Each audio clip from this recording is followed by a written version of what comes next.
Good evening everyone and welcome to Gundam News. And our first small headline is the announcement of the P-Bandai RE100 Gundam Lindwurm, one of the main machines of the Gundam Build Divers Genius Headline side story.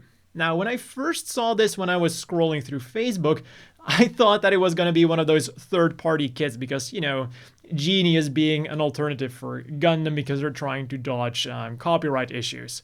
But no, this is definitely a real thing, and its arch nemesis, the Gundam X Impulse, was also teased as a potential upcoming model kit, although nothing has been said about that thing. So whether that's going to be a master grade based on the master grade Impulse, or if that's also going to be an RE100 is yet to be seen, if we're getting it at all. They do also have a video on it, which I will have linked down below, but they just show the same two images that I've also been showing in this video.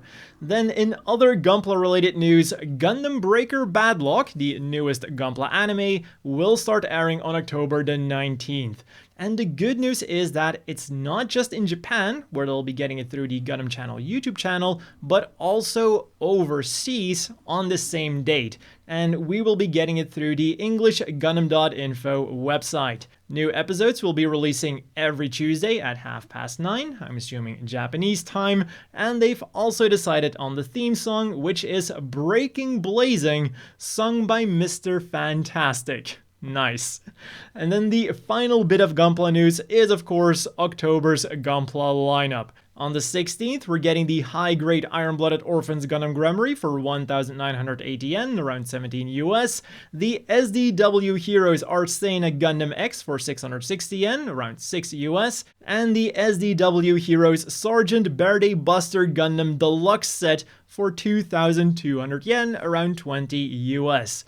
And then on the 30th, you can complete your Berde Buster squad with the SDW Heroes Berde Buster member for 660 yen, around 6 US a pop.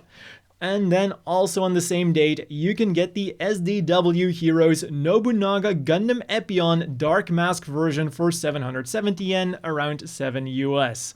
As for the non-Gunpla news then, we are also getting some pretty cool upcoming figures. Pre-order started for the first lineup of the G-Frame FA, with the FA of course standing for Full Armor.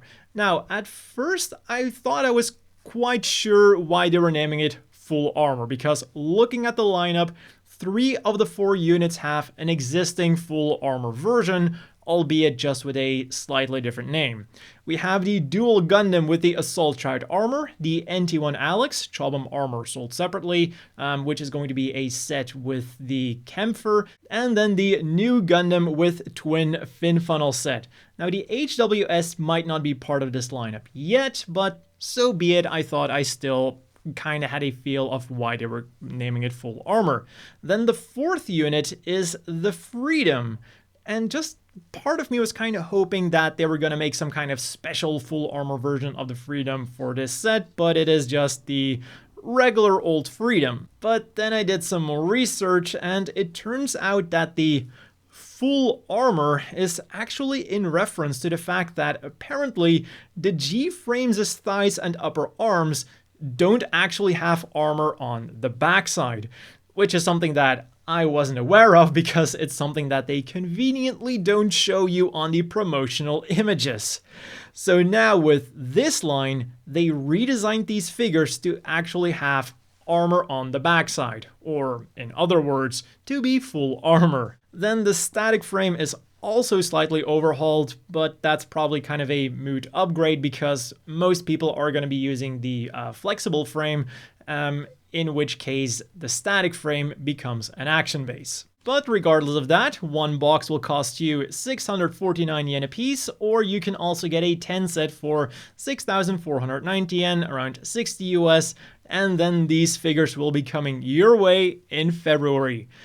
And there is more Full Armor stuff that you can pre-order right now. From Mobile Suit Ensemble comes the X35 Gundam TR6 Queenly Full Armor version.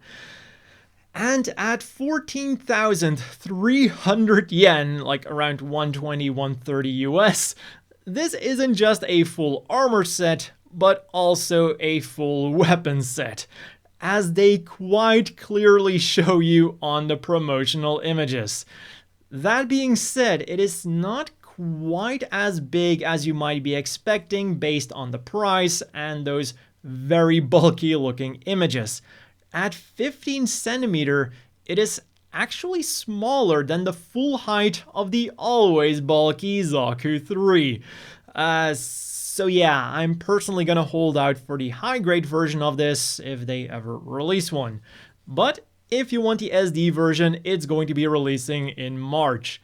Then up next is the announcement for the NXedge Style Nightingale Tokyo Limited version, which will be releasing in late October for 5,500 yen, around 50 US. And the big difference with the regular release here is, of course, that it now has a metallic color. To go along with that, the High New Gundam Tokyo Limited version is also getting a restock, so you can get both at once. As for the things we could get this week then, last week Saturday we got the Gundam Universe Freedom Gundam, which looks fair enough, although those wings definitely remind me of the old high-grade 1/144 scale and the no-grade 1/100 scale in all of their stubby glory. We also got the Gundam Universe Exia with proportions that make me wonder if they stretched the image. I don't know what happened here, but I hope it never happens again. And then finally we got a really good looking Gundam Universe Heavyarms.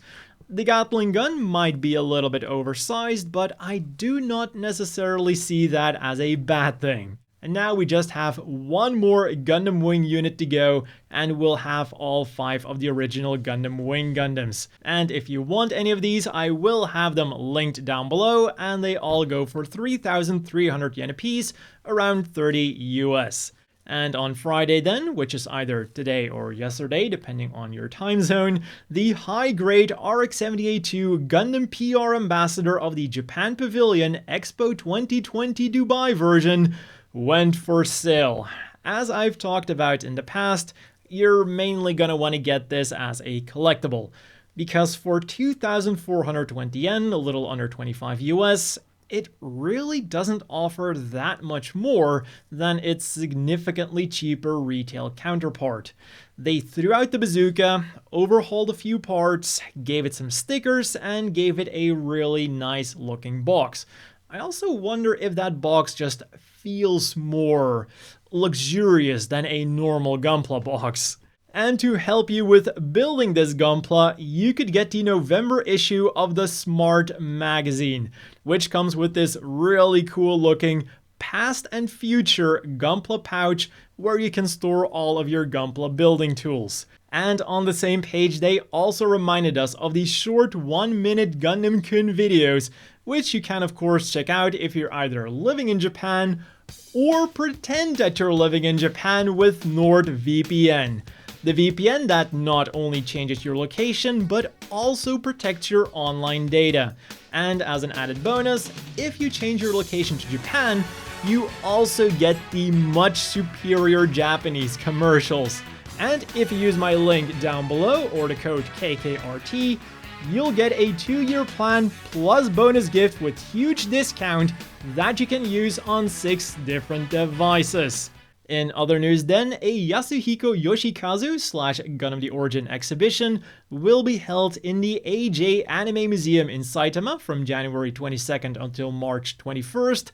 A skateboarding competition called Newtype Jam was held as part of the Nike SB X Gundam collaboration. You can find the full video down below if you really want to watch that. And the Hathaway's Flash OST will be released on vinyl in December. You can either get it as a normal limited edition for 7,700 yen, 70 US, or if you don't own a record player, you can get the 25,300 yen set, 240 US.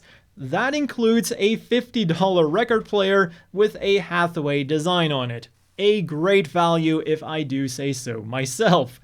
And with that, it is already time to have a look at this week's Gundam apparel.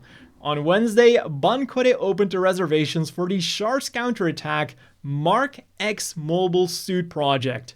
And the designs for the clothing are really nice. They took the personal emblem of the two main characters, Amuro and Char, and then used them as a frame for the picture of their main machine in the movie. So the new Gundam and the Sazabi respectively. Meaning that for 8,250 yen, 75 US, you can get a blue new Gundam or red Sazabi sweatshirt, or you can get the same design on a t-shirt for 3,300 yen, 30 US. All of which are currently slated for a November release. If you want to get fancy then, on Thursday they started accepting reservations for the Zaft leather accessories that definitely look classy, but also have a price tag to match. There's a big wallet for 19,800 yen, 180 US, a bifold wallet for 16,500 yen, 150 US, a business card case for 9,900 yen, 90 US, a pass case for also 9,900 yen, and again for 9,900 yen there is also a key case. And if you decide to go for any of these very fancy items, you'll get them in December. And then finally from Strict G, we are getting some really cool Japanese art-inspired 0083 designs. For 5,280 yen, 45 US, you can get a white t-shirt in GPO1 design, a navy one with a GPO2 design, or a black one with Gelgoog design. For 7,480 yen then, 70 US, you can get the GPO1 and GPO2 designs on a long sleeve t-shirt, and for 12,100 yen, around 110 US, you can get them on a zip-up hoodie. Online sales started today, and the in-store sales will start next week Saturday. For the Gundam Café news then, as with every month, we start with an overview of which character birthdays they'll be celebrating. On the 9th, Tenda-chan from Battle Operation 2, on the 10th, Judo Asha from Double Zeta Gundam, on the 12th, Maru Ramius from Gundam Seed Destiny, and on the 29th, Athron Zala from Gundam Seed, and everyone's favorite Haman simp, Mashi Marcello from Double Zeta Gundam. For all of them, there's 2 Fortune Latte designs, one available throughout the month and one for their birthday. But for Athron specifically, they went a little bit further. In addition to the regular Fortune Lattes, he also gets his own dessert and even drink that will then come with a collectible picture. And talking about anniversaries, the Gundam Age 10th anniversary fair kicked off today, and at the moment it is all Asemu themed. Meaning that we would have been able to get Gundam Age 2nd generation themed food, drinks, and collectible coasters had we been able to go to Japan. But at least their human malware situation does seem to be getting better. And then finally, let's have a quick look at one of the craziest Gundam.info polls we've seen in a while. Which Gundam would you like to see as a 1/48th mega size model kit? And in a relatively close call, the Psycho Gundam managed to beat the new Gundam with 23.5% versus 20.1% respectively. I gotta say, the personal opinion of the writer here does kinda show through. He just calculates that a mega-sized Psycho Gundam would be about 83 centimeters, but then also goes on to say that, well, it's not really all that big. I mean, aren't we forgetting that if this thing was made, it would be one of the, if not the biggest Gunpla around? Depending, of course, on how faithful Bandai is when it comes to the scaling. And then, well, finally, he just concludes by saying that it would be a pain to display somewhere. I mean, I'd be more interested in seeing how they do the transformation of the thing, and also how many movable parts there are in the fingers. And then the second place Gundam is the new Gundam, and here he speculates that if you got 2, you would be able to make the double fin funnel type. Don't really have anything to say about that. Rounding up the podium then is the Xi Gundam with 13.8% of the votes. And the writer here definitely has a point that if you were able to get this thing along with the Penelope Gundam, you would kind of transform your room into a miniature event venue. In fourth place then, with 9.6% of the votes, we have the unit that I personally like the most, the Gundam Mark II. But also, when you think about it, it's probably also one of the more realistic choices for a mega size that are on this list. It's really popular, it is standard sized, and it has the ability to have 3 colors released. Then going down the list, we have the Zeta Gundam with 8.4, the Double Zeta Gundam with 6.3, the Victory Gundam with 5.3, the Penelope with 4.6, the Gundam F91 with 4.5, and here I was thinking F91 was getting a bit in popularity, and then all the way at the bottom, the Banshee with 3.9.